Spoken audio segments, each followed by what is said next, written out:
Hello viewers, আসসালামু আলাইকুম। Welcome to zero byte BD.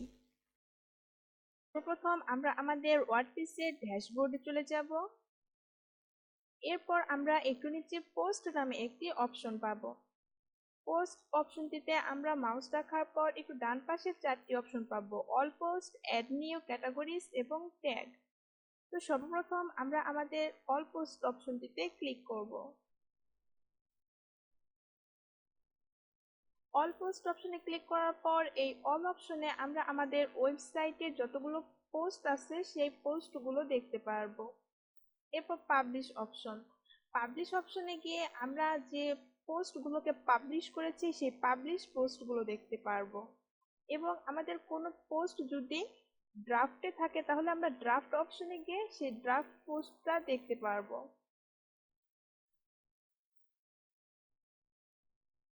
এরপর হচ্ছে বাল্ক অ্যাকশন, অর্থাৎ আমরা যদি কোনো একটি পোস্টকে ডিলিট করতে চাই তাহলে আমরা সেই পোস্টটিকে সিলেক্ট করব। এরপর বাল্ক অ্যাকশনের পাশে ড্রপ ডাউনে ক্লিক করে মুভ টু ট্রাশ সিলেক্ট করে অ্যাপ্লাই করব, তাহলে আমাদের সেই পোস্টটি ডিলিট হয়ে যাবে। এরপর আমরা ট্রাস্ট অপশনে গিয়ে সেই পোস্টটিকে দেখতে পারবো। এখন আমরা যদি এই পোস্টটাকে পার্মানেন্টলি ডিলিট করতে চাই তাহলে পোস্টটিকে সিলেক্ট করে বাল্ক অ্যাকশন থেকে আমরা ডিলিট পার্মানেন্টলি সিলেক্ট করে অ্যাপ্লাই করব, তাহলে এই পোস্টটি পার্মানেন্টলি ডিলিট হয়ে যাবে। অথবা আমরা যদি ভুল করে কোনো পোস্টকে ট্রাস্ট করি তারপর যদি সেটাকে রেস্টোর করতে চাই তাহলে বাল্ক অ্যাকশনে ড্রপ ডাউনে ক্লিক করে রিস্টোর সিলেক্ট করব, এরপর অ্যাপ্লাই করব, তাহলে আমাদের সেই পোস্টটি পুনরায় রেস্টোর হয়ে যাবে। এরপর হচ্ছে অল ক্যাটাগরিজ অপশন থেকে আমরা আমাদের পোস্টের জন্য যে ক্যাটাগরিগুলো ক্রিয়েট করেছিলাম সেই ক্যাটাগরিগুলো আমরা এখানে দেখতে পারবো। এরপর একদম ডান পাশে সার্চ পোস্ট, এই অপশনটিতে আমরা আমাদের পোস্টের টাইটেল লিখে পোস্টগুলোকে সার্চ করতে পারবো বা খুঁজতে পারবো। এরপর নিচে টাইটেল অপশন, এই অপশনটিতে আমরা আমাদের সমস্ত পোস্টের টাইটেলগুলো দেখতে পারবো।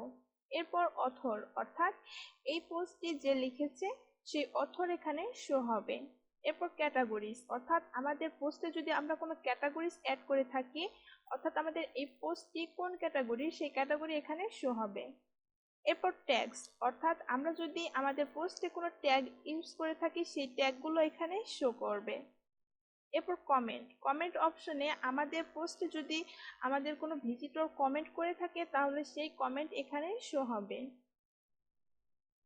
এরপর ডেট অপশনটি থেকে আমরা আমাদের এই পোস্টগুলোকে কত তারিখে পাবলিশ করেছিলাম সেই পাবলিশ ডেটগুলো এখানে শো হবে। এখন আমরা আমাদের ওয়েবসাইটে নতুন একটি পোস্ট অ্যাড করব। সো নতুন একটি পোস্ট অ্যাড করার জন্য আমরা অ্যাড নিউ অপশনে ক্লিক করব। অ্যাড নিউ অপশনে ক্লিক করার পর সর্বপ্রথম আমরা আমাদের পোস্টের জন্য একটি টাইটেল অ্যাড করব।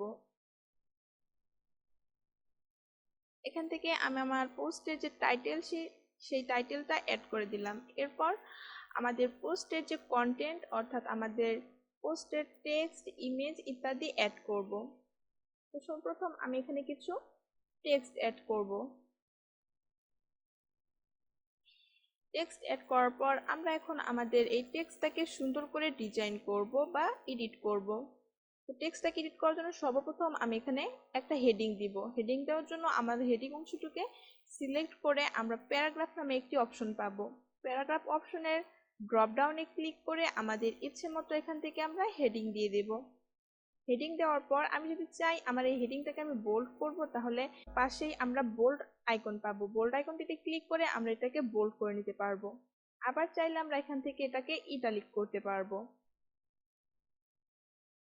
তো আমাদের হেডিং দেওয়ার পর আমাদের কন্টেন্টটাকে আমরা চাইলে অ্যালাইনমেন্ট দিয়ে দিতে পারবো। এখান থেকে আমরা আমাদের টেক্সটের অ্যালাইনমেন্টটা সেট করে দেব। টেক্সটের অ্যালাইনমেন্ট দেওয়ার পর আমরা যদি আমাদের কন্টেন্টে কোনো লিস্ট অ্যাড করতে চাই, অর্থাৎ বুলেট লিস্ট অথবা নাম্বার লিস্ট, বুলেট লিস্ট অথবা নাম্বার লিস্ট অ্যাড করে দিতে পারবো।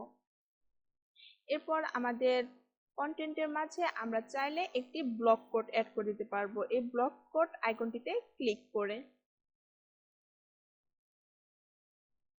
এরপর অনেক সময় আমাদের ওয়েবসাইটে কিছু অংশ কেটে দেওয়ার প্রয়োজন পড়ে বা কিছু কন্টেন্ট কেটে দেওয়ার প্রয়োজন পড়ে, তাহলে আমরা সেই কন্টেন্টটুকু সিলেক্ট করে একদম বাম পাশে স্টিক থ নামে একটি অপশন পাবো।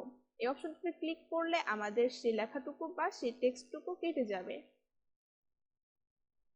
এরপর আমরা আমাদের কন্টেন্টে বিভিন্ন ধরনের কালার অ্যাড করতে পারবো। সেজন্য আমরা আমাদের কন্টেন্টটাকে সিলেক্ট করে দেন আমরা টেক্সট কালারের ড্রপ ডাউনে ক্লিক করে আমাদের ইচ্ছে মতো কালার দিয়ে দিতে পারবো, অথবা আমরা কাস্টমে ক্লিক করে এখান থেকে আমাদের প্রয়োজন অনুযায়ী কালার দিয়ে দিব। এরপর আমরা যদি আমাদের কন্টেন্টের মাঝে কোনো স্পেশাল ক্যারেক্টার অ্যাড করতে চাই, সেক্ষেত্রে আমরা স্পেশাল ক্যারেক্টার নামে একটি আইকন পাবো। এই আইকনটিতে ক্লিক করার সাথে সাথে একটি পপআপ আকারে স্পেশাল ক্যারেক্টারের একটি বক্স ওপেন হবে। এরপর আমরা এখান থেকে স্পেশাল ক্যারেক্টার অ্যাড করে নিতে পারবো, আনডু এবং রিড্র করতে পারবো। তো এভাবে আমরা আমাদের টেক্সটগুলোকে সুন্দর করে সাজিয়ে নিতে পারবো। এরপর আমরা যদি চাই আমাদের কন্টেন্টের মাঝে একটি ইমেজ অ্যাড করতে, তাহলে আমরা আমাদের মাউস পয়েন্টারটাকে রেখে এরপর আমরা অ্যাড মিডিয়া নামে একটি অপশন পাবো। অ্যাড মিডিয়া অপশনটিতে ক্লিক করে সিলেক্ট ফাইলে ক্লিক করে আমাদের ফোল্ডার থেকে একটি ইমেজ অ্যাড করে নেব।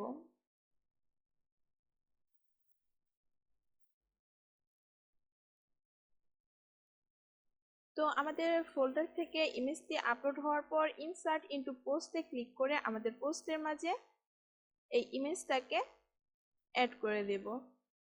এই ইমেজটাকে এডিট করতে চাই, তাহলে ইমেজটাকে সিলেক্ট করে আমরা এডিট নামে একটি অপশন পাবো। অপশনটিতে গিয়ে আমরা এখানে সর্বপ্রথম আমাদের অল্টার টেক্সট দিতে পারবো, এরপর চাইলে একটি ক্যাপশন দিয়ে দিতে পারবো।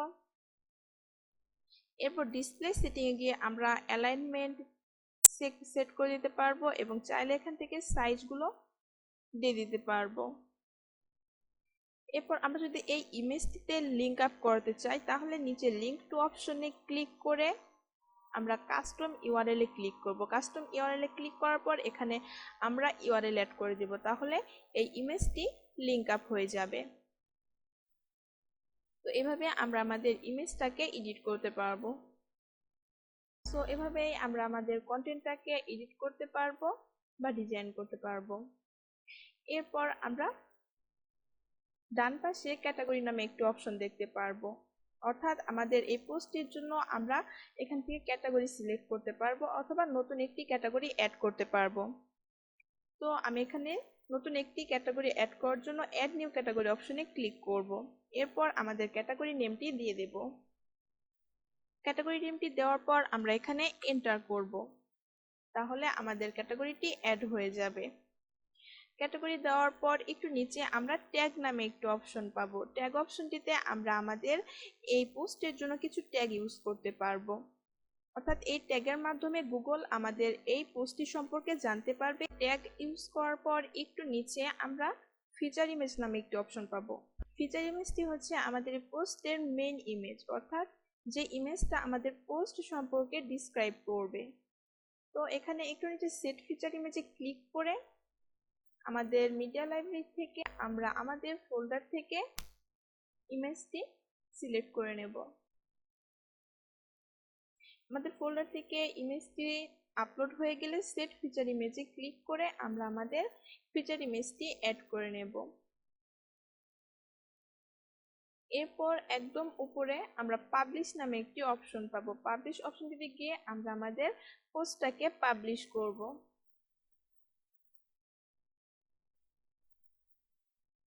সো আমাদের পোস্টটি পাবলিশ হয়ে গেছে। এখন আমরা আমাদের ওয়েবসাইট থেকে ভিজিট করে দেখব।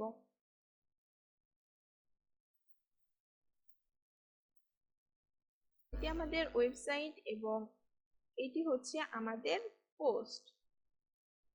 সো এভাবে আমরা আমাদের ওয়েবসাইটে একটি পোস্ট অ্যাড করতে পারবো। সো এই ছিল আমার আজকের ভিডিও। যদি ভিডিওটি ভালো লেগে থাকে তাহলে অবশ্যই লাইক, কমেন্ট এবং শেয়ার করবেন এবং আমাদের পরবর্তী আরো ভিডিও পেতে চ্যানেলটিকে সাবস্ক্রাইব করে নোটিফিকেশন বেল আইকন অন করে দেবেন।